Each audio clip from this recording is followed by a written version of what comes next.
안녕하세요.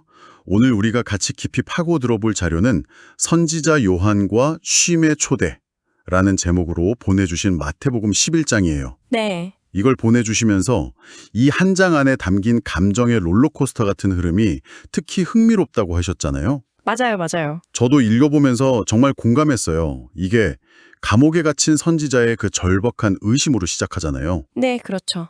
그러다가 사람들을 향한 날카로운 비판과 심판의 경고로 이어지다가 마지막에는 정말 따뜻하고 포근한 쉼의 초대로 끝을 맺죠. 네, 감정의 진폭이 정말 대단한 장이죠. 그래서 오늘 이 내용을 함께 살펴보면서 그냥 각 구절의 의미를 아는 걸 넘어서요.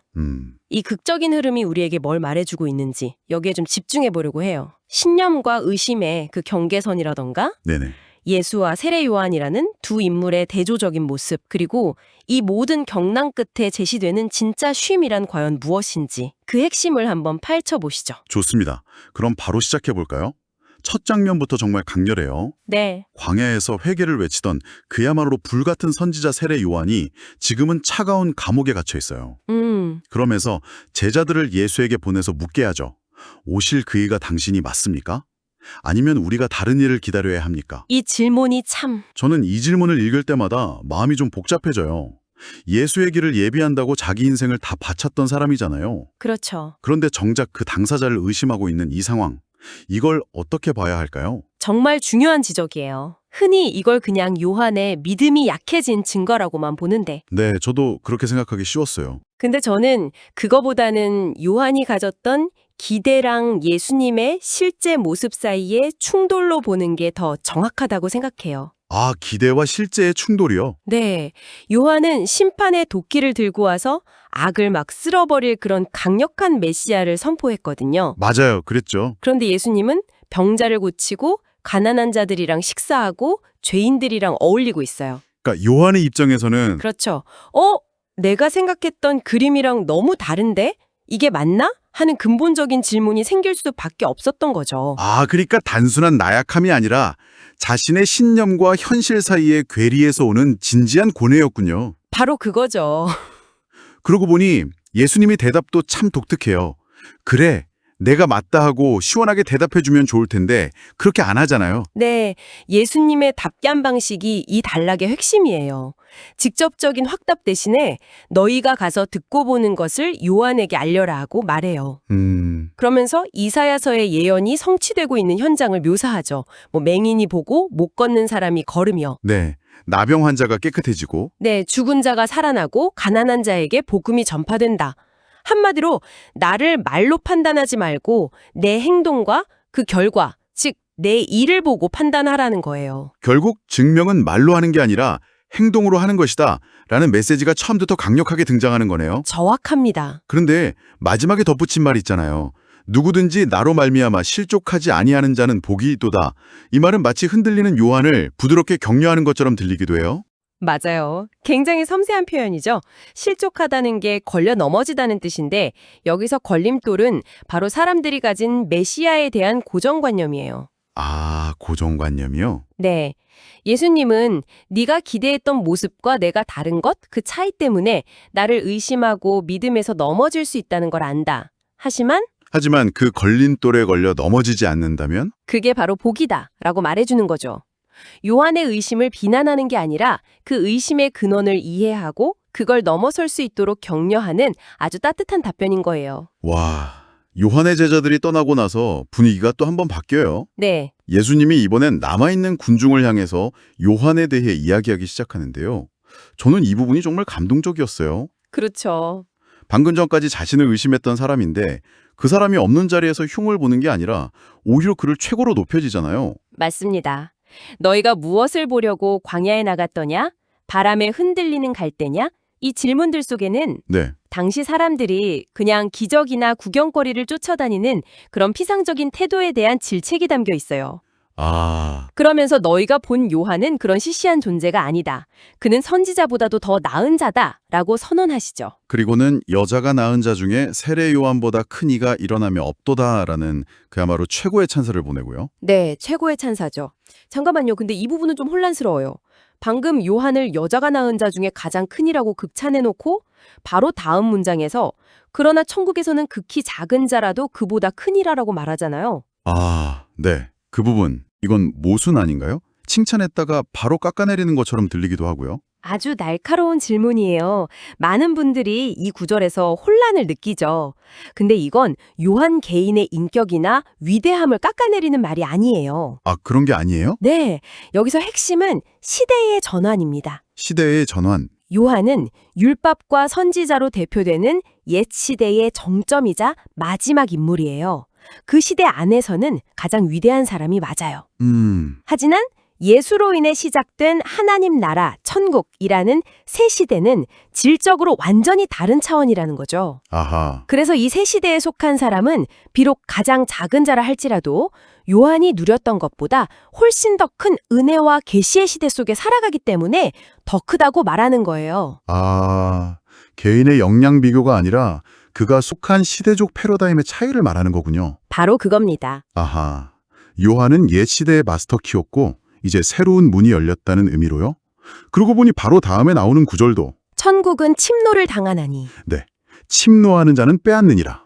이 구절도 굉장히 격렬하게 들리는데 이건 무슨 뜻인가요? 해석이 분분하다고 들었어요. 네, 맞아요. 마태복음 전체에서 가장 난해한 구절 중 하나로 꼽히죠. 크게 두 가지 해석이 있어요. 두 가지요? 첫째는 긍정적인 의미로 하나님 나라가 이제 너무나 강력하게 임하기 때문에 그것을 사모하고 갈망하는 열정적인 사람들이 차지하게 된다는 해석이고요. 열정적인 사람들이? 둘째는 부정적인 의미로 하나님 나라가 사탄이나 세상의 격렬한 공격을 받고 있지만 그럼에도 불구하고 강력한 믿음을 가진 자들이 그것을 쟁취해낸다는 해석이죠. 어느 쪽이든 공통점은 있어요. 예수로 인해 시작된 하나님 나라는 조용하고 수동적으로 오는 게 아니라 아주 역동적이고 치열한 영적 전투 속에서 임하고 있다는 걸 보여준다는 겁니다. 그렇군요. 조용한 명상이 아니라 격렬한 쟁취의 대상이라는 이미지가 확 와닿네요. 자, 이제 예수님은 당시 세대를 향해 비유를 들기 시작해요. 네, 장터의 아이들 비유죠. 우리가 피리를 불어도 너희가 춤추지 않고 우리가 슬피 울어도 너희가 가슴을 치지 않았다. 이거 정말 꼬집는 비유 아닌가요? 정말 그렇죠. 이 비유의 핵심은 만족할 줄 모르는 변덕스러움이에요. 변덕스러움? 기쁜 잔치판을 벌여줘도 시큰둥하고 슬픈 장례식 놀이를 해도 반응이 없어요. 이것도 싫고 저것도 싫다는 거죠. 그러면서 이걸 바로 요한과 자기 자신에게 적용하잖아요. 네, 요한은 광야에서 금식하며 금욕적인 삶을 살았어요. 그러자 사람들이 저거 귀신 들렸다고 비난했죠. 그런데 예수님은 정반대의 스타일이었잖아요. 사람들과 어울리고 먹고 마시기를 즐겼죠. 그랬더니 이번에는 먹기를 탐하고 포도주를 즐기는 사람이요 세리와 죄인의 친구로다 라고 손가락질했어요.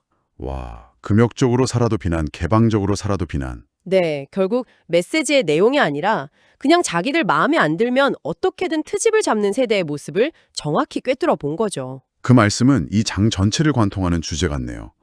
처음 요한의 질문에도 내 말을 믿지 말고 내 일을 보라 하고 답했고 여기서도 사람들의 평가가 아니라 지혜의 결과를 보라고 하니까요. 맞아요. 지혜는 그 행한 일로 인하여 옳다함을 얻느니라. 는 마지막 문장이 그걸 딱 정리해 주는 것 같아요. 예의 행한 일, 즉 진리가 맺는 열매는 결코 변하지 않는다는 선언이죠. 앞서 요한에게 자신의 일을 통해 정체성을 증명했던 것과 완벽하게 일맥상통하는 지점입니다. 자, 그런데 방금 전까지만 해도 비유를 들면서 사람들을 꼬집는 분위기였는데 여기서 예수님의 톤이 180도 바뀌는 게 정말 놀라워요. 네, 갑자기 확 바뀌죠. 갑자기 자신이 가장 많은 기적을 행했던 도시들, 고라신, 벳세다, 가버나움을 향해서 화가 있을진저라며 무서운 심판을 선언하시잖아요. 네, 그렇죠. 이 급격한 전환은 어떻게 이해해야 할까요? 마치 돋보기를 이리저리 움직이다가 한 곳에 초점을 맞춰서 불을 붙이는 것과 같아요. 막연한 이 세대를 향한 비판에서 가장 명백한 증거와 기회를 보고도 반응하지 않은 특정한 대상에게로 심판의 초점을 옮기는 거죠. 그렇군요.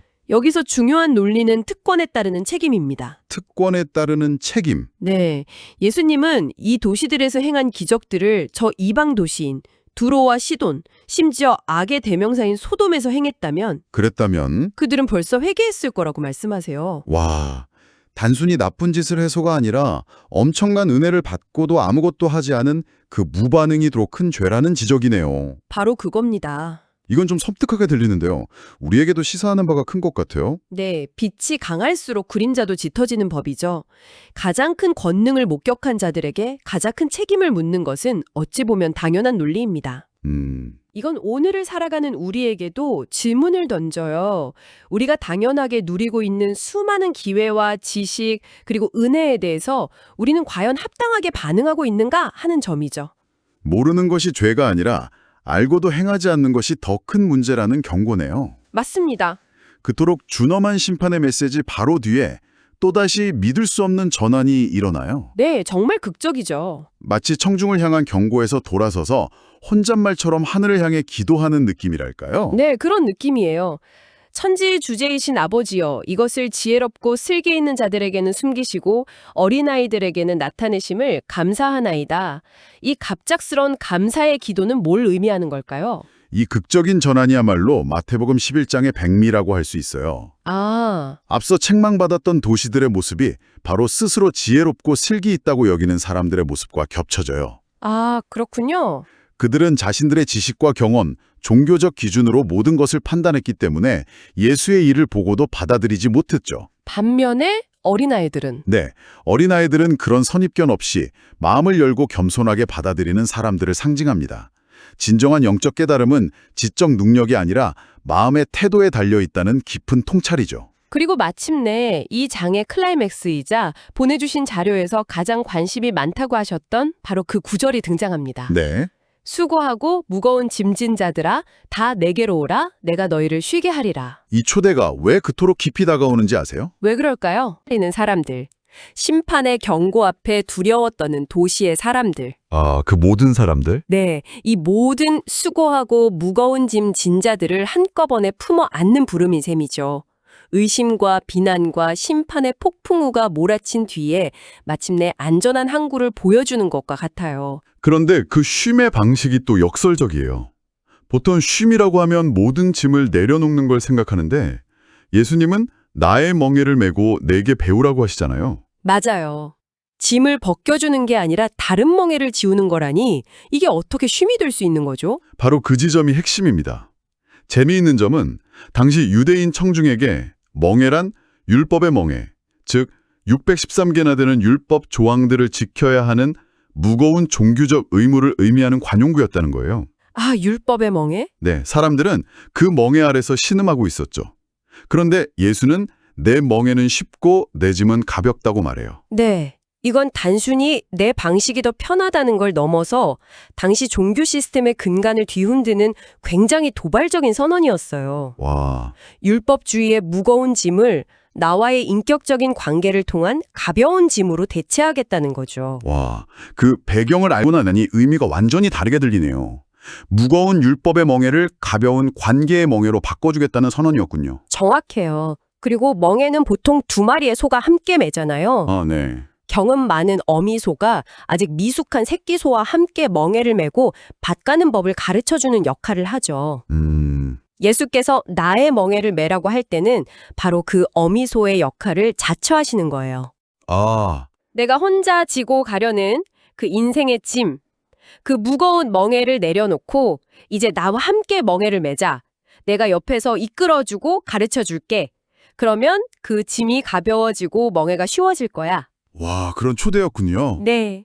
진정한 쉼은 문제로부터의 도피가 아니라 문제를 다룰 올바른 관계와 올바른 방법을 배우는 데서 온다는 깊은 통찰입니다. 오늘 우리는 감옥 안의 의심에서 시작해서 세상의 비난과 심판을 거쳐서 마침내 지친 영혼을 위한 쉼의 초대에 이르기까지 마태복음 11장의 드라마틱한 여정을 함께 탐구해봤어요. 네.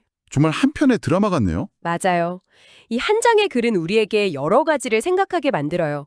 위대한 신앙인에게도 의심은 찾아올 수 있다는 위로. 네, 위로가 되죠. 그리고 진리의 가치는 사람들의 평가가 아닌 행동의 열매로 증명된다는 확신. 그리고 가장 깊은 안식은 모든 짐을 벗어던지는 무의가 아니라 올바른 멍에를 지고 올바른 분과 함께 나아갈 때 얻어진다는 깊은 역설을 말이죠. 마지막으로 이 깊은 탐구를 마무리하면서 여러분이 계속 생각해 볼 만한 질문을 하나 던져드리고 싶어요. 네. 본문은 쉬운 멍에와 가벼운 짐에 대해 이야기했어요. 오늘 당신의 어깨를 누르고 있는 그 멍에는 구체적으로 어떤 것인가요? 그것이 혹시 세상이 요구하는 성공의 기준이나 스스로 만든 완벽주의의 무거운 짐은 아닐까요? 본문이 말하는 쉽고 가벼운 멍에로 바꾸어 맨다는 것은 당신의 삶에서 구체적으로 어떤 변화를 의미할 수 있을지 한번 깊이 생각해 보시면 좋겠습니다.